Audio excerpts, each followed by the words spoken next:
Late summer 1945. Tokyo is quiet in a way it has never been before. The fires have burned out. Entire districts are flattened into grey, uneven fields. Steel frames stand twisted against the sky like ribs exposed after a long illness. Inside surviving government buildings, the air smells of ash, paper, and exhaustion. The war is over, but understanding has only just begun. Japanese generals sit at plain wooden tables.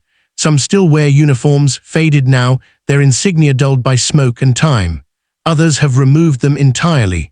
Before them lie maps that no longer matter, islands lost, fleets destroyed, airfields erased. Outside, occupation troops move methodically through the capital, bringing order, supplies, and questions. For years, these men planned for victory through willpower, discipline, and sacrifice. They believed wars were decided by courage at decisive moments. Yet what crushed Japan did not arrive in a single moment.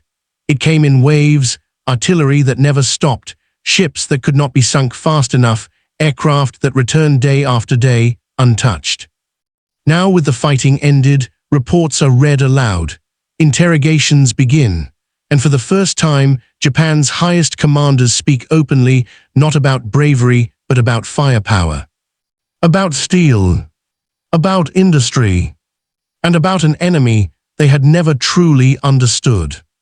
Long before the first American bomb fell on Japanese soil, the foundations of Japan's defeat were already set, not in factories or shipyards, but in ideas. By the 1930s, Japan's military leadership believed it understood modern war. Its confidence rested on recent history.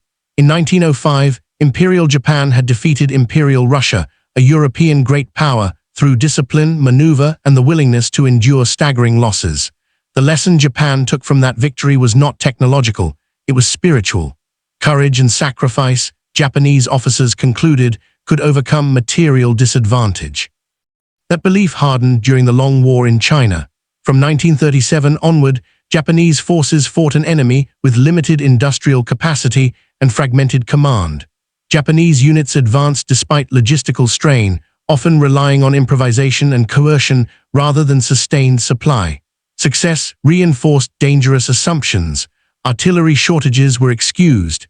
Air power gaps were ignored. Industrial limits were treated as temporary problems, not structural weaknesses. Within the Imperial Army and Navy, doctrine followed culture.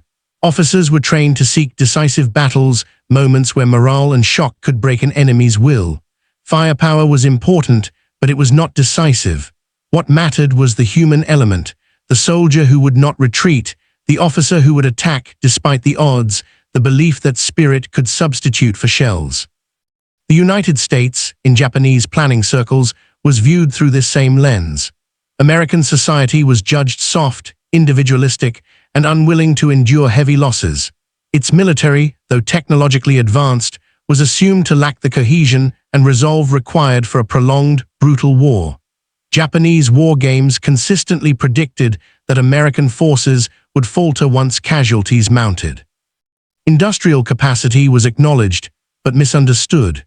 Japanese planners counted ships and aircraft without fully grasping production rates. They measured stockpiles, not replacement speed.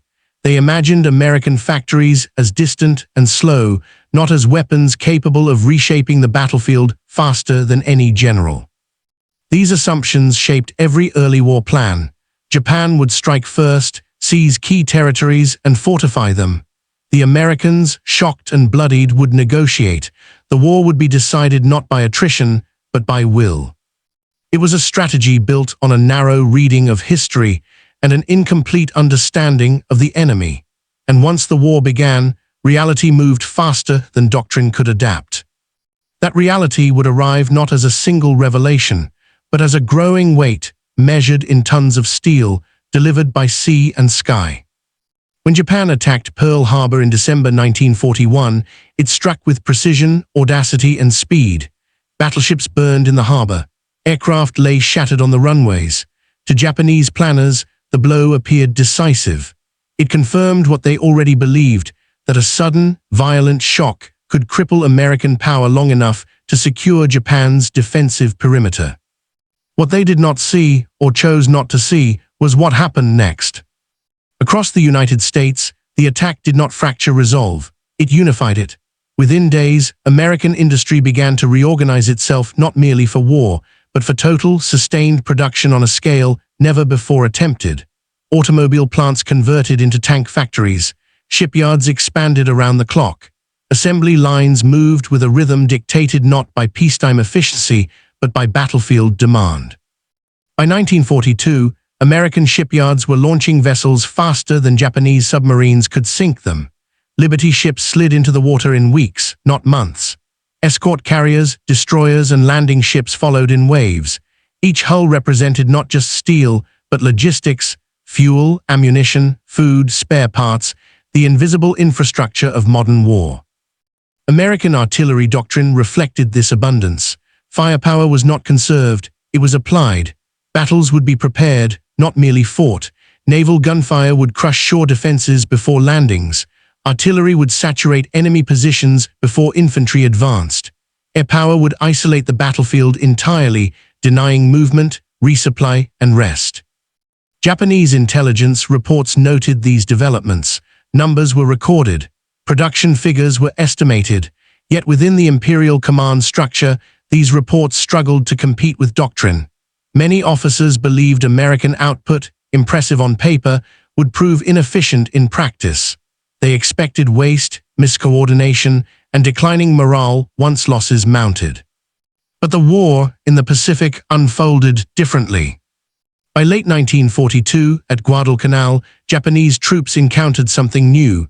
American forces did not withdraw when pressed. Instead, they reinforced. When ships were lost, more arrived. When airfields were bombed, they reopened. Firepower, once applied, did not diminish, it intensified. The pattern repeated across the Pacific. Each American landing came with more ships, more guns, more aircraft than the last. Logistics followed closely behind. Where Japanese units lived on reduced rations and dwindling ammunition, American units operated within a constant flow of supplies. Still, many Japanese generals believed this was temporary. They assumed the Americans were exhausting themselves, that production could not be sustained indefinitely, that somewhere ahead lay the decisive battle where American firepower would finally falter. They were wrong. What Japan was facing was not an army in motion, but a system, one designed to grow stronger with time. And as the distance between belief and reality widened, the cost of that misunderstanding began to appear in casualty reports, lost islands, and shattered fleets. The war was no longer moving toward a decisive moment. It was moving toward an irreversible conclusion. That conclusion would be felt first at the front, by soldiers, commanders, and ships caught beneath the full weight of American steel and fire. On the islands of the Pacific, Japanese soldiers fought with the discipline and determination that had long defined their army. In jungles, caves, and coral cliffs, men clung to positions for days or weeks, often under relentless bombardment. Reports reached headquarters describing enemy concentrations, artillery barrages, and air assaults that exceeded anything experienced in China or Manchuria. Yet in Tokyo and Rabaul, these reports were filtered through layers of doctrine and expectation. Generals, trained to anticipate decisive engagement rather than attritional siege, struggled to interpret the data. A column destroyed by naval gunfire might be dismissed as a tactical error. A village obliterated by air raids could be attributed to miscalculation or bad luck. The human toll was real on the ground, but for officers reading intelligence reports, it was abstract. By mid-1944, however, this abstraction began to dissolve. Field reports from Saipan, the Mariana Islands, and the Philippines carried numbers that could not be rationalized. Thousands killed, ships sunk before they reached harbor, and airfields destroyed faster than they could be repaired. The disconnect between what soldiers endured and what generals had expected created tension. These men, once confident in victory through skill and spirit, were forced to confront the reality that human courage alone could not stop an enemy with limitless steel, ammunition, and reinforcements. In quiet moments, some generals began to record their own doubts. Diaries mention unbelievable firepower and machines of war beyond comprehension. These entries, once private, would later become evidence of a realization that arrived too late to influence the outcome. The Pacific War was not fought with human bravery alone. Technology dictated outcomes in ways Japan had not fully anticipated. American artillery could strike targets beyond the horizon, supported by fire control systems that combined accuracy with volume. Naval guns, some exceeding 16 inches in caliber, destroyed fortifications and ships alike, while carrier-based aircraft extended reach hundreds of miles from the fleet. Japanese engineers had long emphasized maneuver and fortification over sheer firepower. Guns were positioned with care, bunkers were designed to absorb or deflect shells, but American systems overwhelmed them. Pre-landing bombardments flattened islands, removing defensive advantages before Japanese soldiers could even take positions. Ships meant to reinforce garrisons were intercepted or destroyed by planes that Japanese planners had assumed could be countered. The pace of technology also surprised Japan. Radar, long-range reconnaissance, and amphibious assault craft allowed the United States to coordinate attacks across multiple domains simultaneously. Each layer, air, sea, artillery, compounded the others, creating a cascading effect of destruction. Japanese commanders had no equivalent in industrial scale or integration. Where one or two weapons might dominate in smaller engagements, American production ensured that multiple systems arrived, replaced losses, and amplified lethality continuously. These technological advantages were not just tools, they were a system, a feedback loop of production, deployment, and destruction. Japan had relied on quality over quantity, spirit over steel. In the face of overwhelming American firepower, those assumptions would crumble. Imperial Japanese generals entered the war believing that decisive engagements, calculated with skill and courage, would determine outcomes. This mindset was forged through decades of training, war games, and victories in Asia. Planning centered on psychological shock, tactical brilliance, and the belief that enemy morale would collapse under pressure. Yet the Pacific War demanded different leadership. Commanders could no longer count on a single climactic battle. Instead, they faced an enemy capable of absorbing losses, reinforcing positions, and striking simultaneously across vast distances. The old playbooks, designed for wars of maneuver and spirit, failed. Many generals initially resisted this realization. Reports from battlefields were interpreted optimistically. Losses were minimized in communications to maintain morale. Orders continued to emphasize offensive spirit rather than adaptation to overwhelming firepower. Only as the cumulative effect of American operations became undeniable did Japanese leadership begin to reassess. This shift was painful. For men trained to prize honor, courage, and decisive action, the acknowledgement that modern industrial warfare could override human skills struck at the core of identity. By mid-1944, some commanders quietly noted in diaries and post-war interviews that no amount of bravery could reverse the trajectory imposed by American material dominance. Japanese planners consistently underestimated the Americans' willingness to absorb casualties and fight relentlessly. Early war doctrines assumed that prolonged losses would sap morale, forcing a negotiated settlement or retreat. At Midway, Guadalcanal, and later the Marianas, this assumption proved tragically false. American soldiers, sailors, and airmen were not motivated solely by duty. They were supported by a society capable of sustaining industrial output, logistics, and reinforcements at a scale Japan could not match. Every sunk ship, destroyed plane, or fallen soldier was replaced, often with even greater firepower. The Japanese had prepared for an enemy that would break under pressure. They were facing one that adapted and escalated. Reports from frontline commanders increasingly stressed the unexpected resilience of American forces. Even when Japanese troops inflicted casualties, Americans returned in greater numbers. Each engagement revealed a systemic misunderstanding. Japan had fought China and expected local resistance, but now they faced a nation where industrial strength and societal will were inseparable, and where firepower functioned as a force multiplier beyond any human measure. For decades, the concept of Bushido, the samurai code, had permeated the Japanese military. Courage, sacrifice, and honor were central values. Japanese soldiers were trained to advance, even when the odds were impossible, to fight to the last man and to embrace death over surrender. Early victories reinforced this ethos. But against the Americans' overwhelming firepower, spirit alone could not prevent defeat. On islands like Saipan and Okinawa, Japanese troops displayed extraordinary bravery, often engaging in hand-to-hand combat after artillery and aerial bombardment had obliterated defenses. Yet no amount of courage could offset the sheer volume of shells, bombs, and machine gun fire raining from the skies and seas. The moral conflict weighed heavily on generals. They could not question the soldiers' bravery without dishonoring them, yet they could not deny that bravery alone was insufficient. Memoirs and post-war interrogations reflect a deep sense of frustration. The moral superiority they prized was meaningless against material superiority. The realization was slow, insidious, and psychologically devastating. At first, Japanese leadership dismissed reports as exaggerated or anomalous. Field defeats were rationalized as local errors, whether misjudgments or insufficient spirit among troops.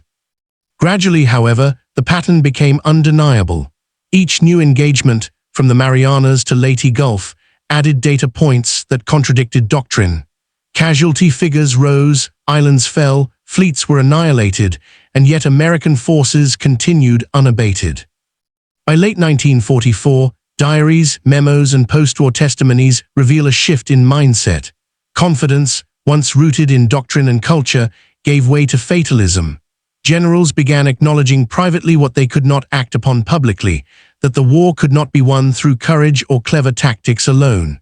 They were outmatched by firepower, logistics, and industrial might.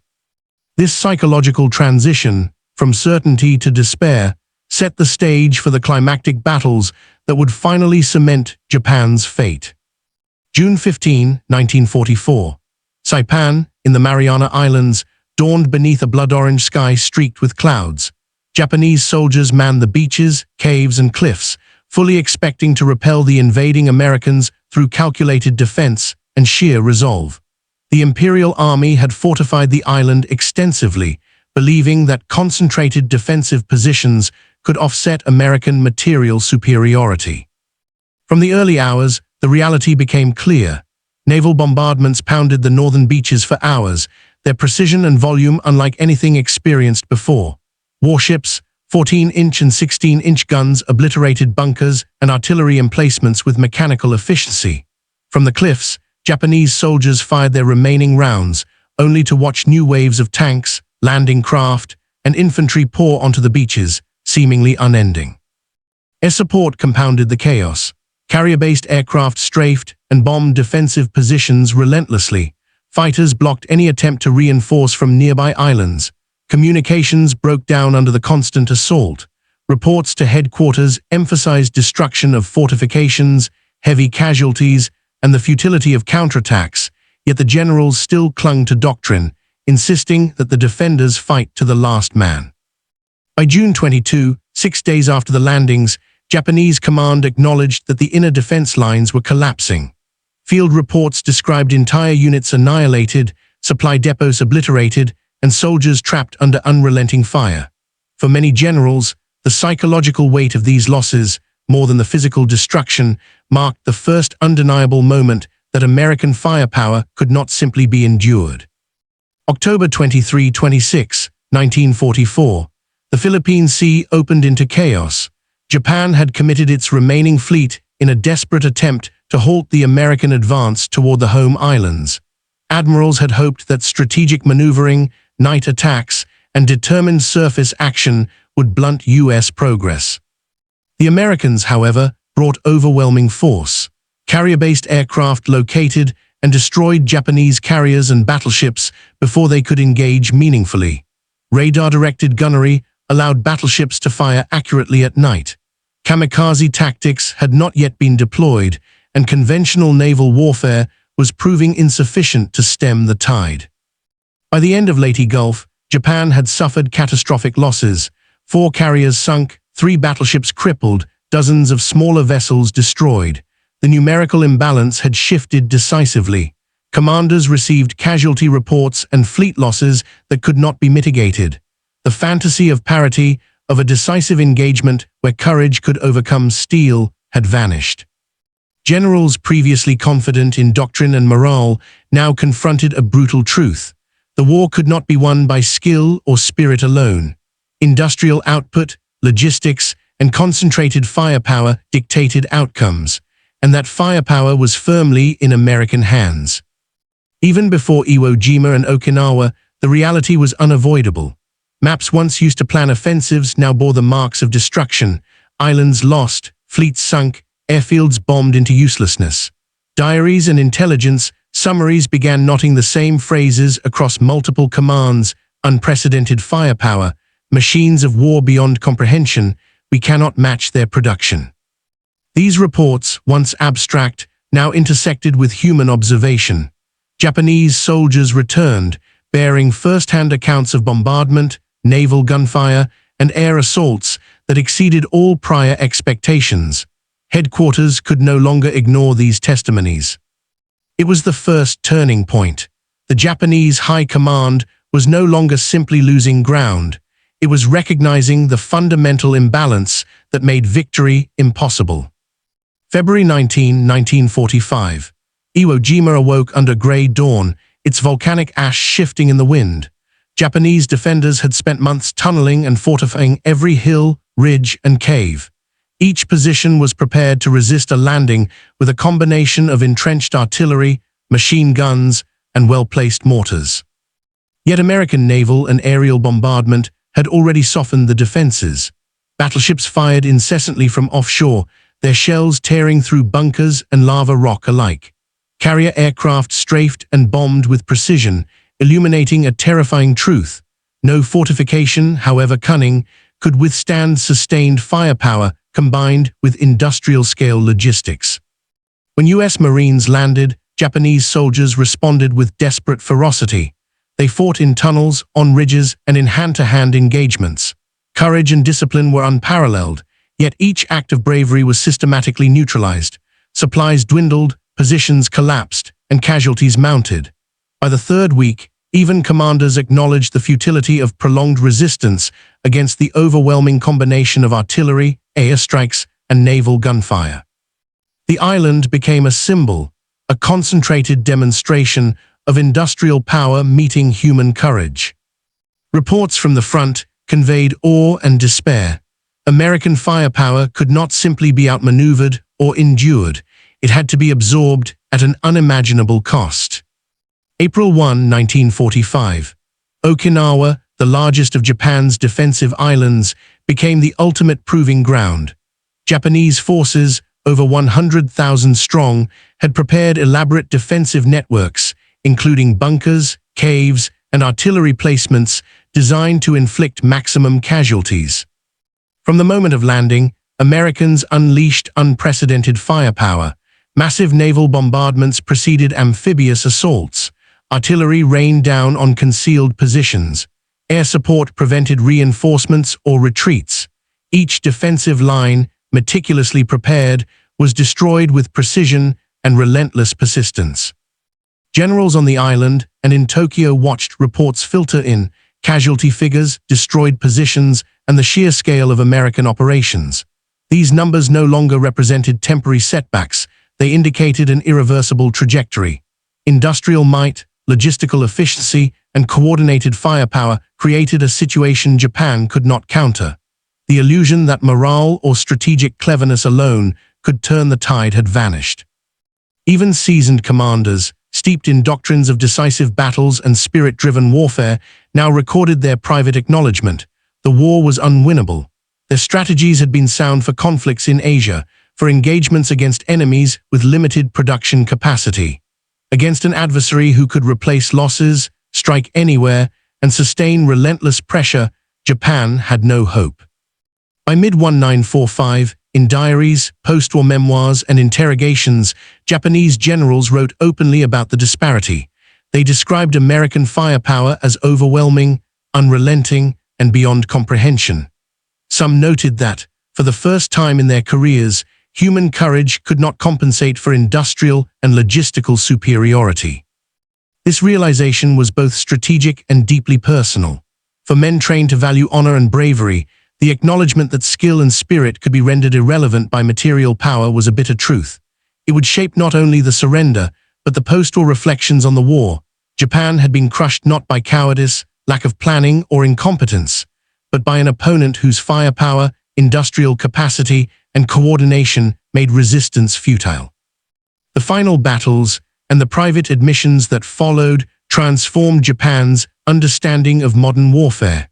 The war was decided long before the emperor's surrender broadcast. It was decided on islands, in the air, and at sea by a relentless application of steel and fire. By mid-1945, the consequences of relentless American firepower extended beyond the battlefield to the very heart of Japan. Cities like Tokyo, Osaka, and Kobe lay in ruins. Conventional bombings had already taken their toll, but the introduction of massive incendiary raids destroyed entire urban centers in hours. Factories, warehouses, and transportation hubs, the infrastructure Japan relied upon to sustain its war effort, vanished beneath waves of flame. Japanese military and civilian leaders watched from temporary command posts as the nation's industrial base was systematically dismantled. Fuel depots, steelworks, and munitions plants were primary targets.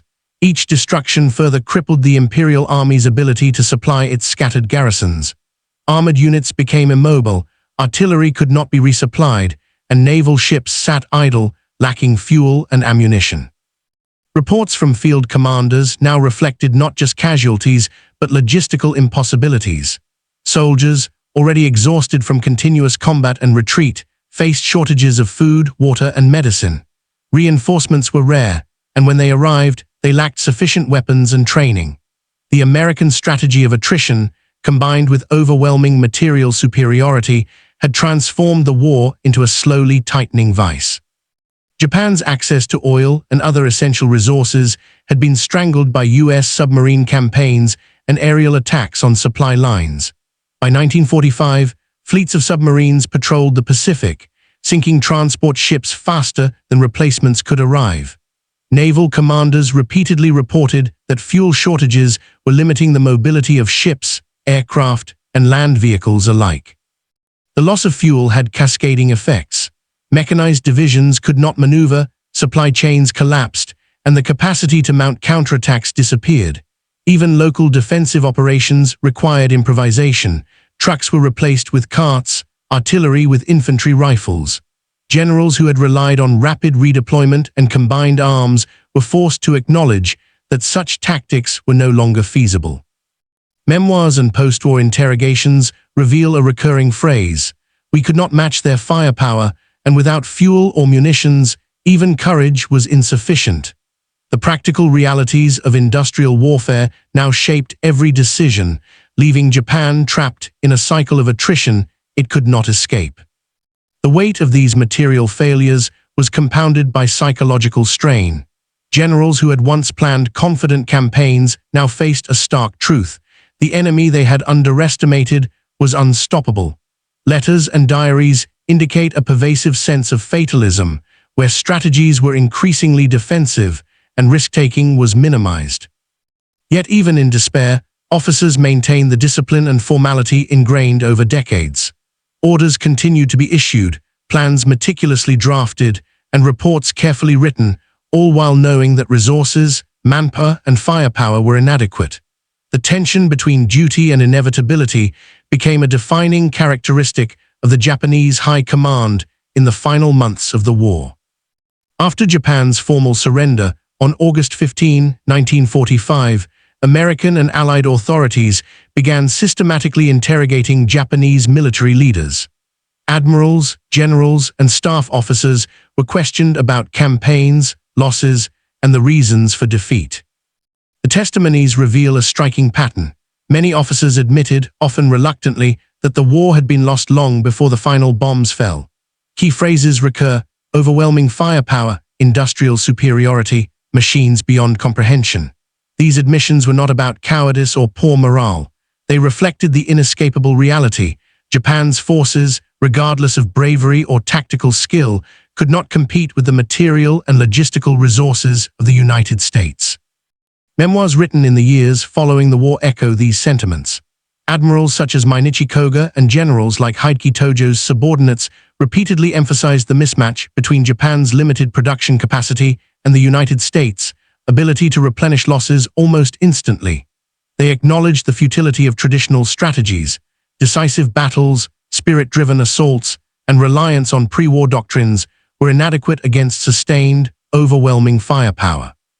In 1946, the United States conducted the Strategic Bombing Survey, meticulously documenting the physical and industrial effects of aerial campaigns on Japan.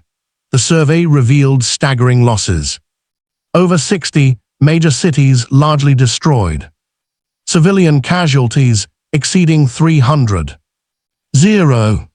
Industrial output reduced by nearly 50%. Fuel and steel production crippled. Japanese generals reviewed these reports privately and publicly, confirming what they had sensed in the final battles. The survey provided empirical evidence that courage, spirit, and tactical skill could not overcome modern industrialized warfare. They had fought bravely, but against machines and supply chains designed to overwhelm them. The post-war reflections illustrate a profound human dimension. Generals who once dismissed the Americans as inexperienced or weak now acknowledged a critical error in judgment, underestimating the enemy's material and industrial capabilities.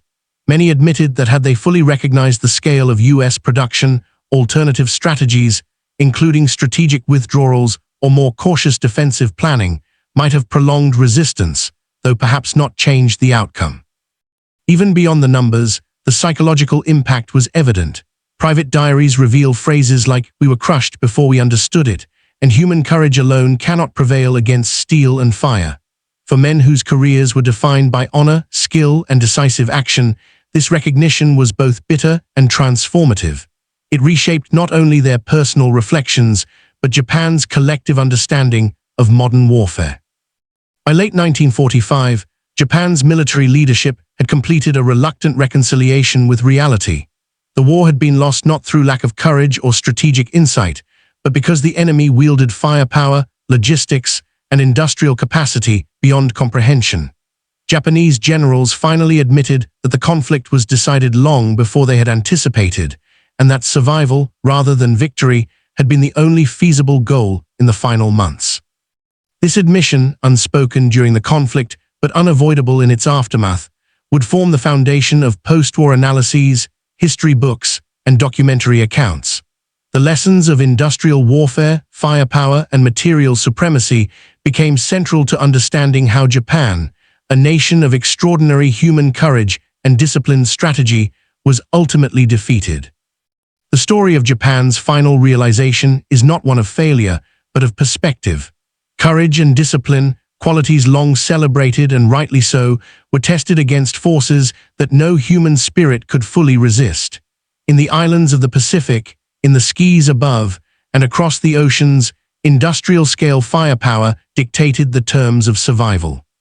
Steel and ammunition, produced in unrelenting quantities, became the decisive factor in a conflict once imagined to hinge on skill, honor, and determination. This lesson resonates beyond military history. It demonstrates how technological innovation and industrial capacity can redefine human struggle. Battles are no longer fought solely with courage or strategy. They are fought with systems, networks of production, supply, and logistics that extend the battlefield into the factories, the docks, and the railways. The generals who once relied on doctrine alone came to understand this too late, and their admissions stand as enduring testimony to the transformative power of modern warfare. Yet amid destruction and loss, there is also a human lesson. The acknowledgement of an enemy's strength, the humility to admit miscalculation, and the careful study of defeat are as vital to understanding history as victory itself. Japan's generals, finally confronting the reality of American firepower, provide a sobering reminder. The human cost of underestimating material power is measured not just in lost lives, but in the irreversible consequences of strategic misjudgment. In the end, the narrative is cinematic not because of imagined heroics, but because of reality itself, relentless, overwhelming, and instructive. The war did not end with a single act of bravery or a decisive strike. It ended when the cumulative weight of steel, fire, and industrial might became undeniable. And in that ending, Japan's commanders and the world finally understood what it meant to be crushed by firepower beyond measure. This was a war where courage met inevitability, where spirit met steel, and where history was forever reshaped by the unyielding force of industrialized firepower.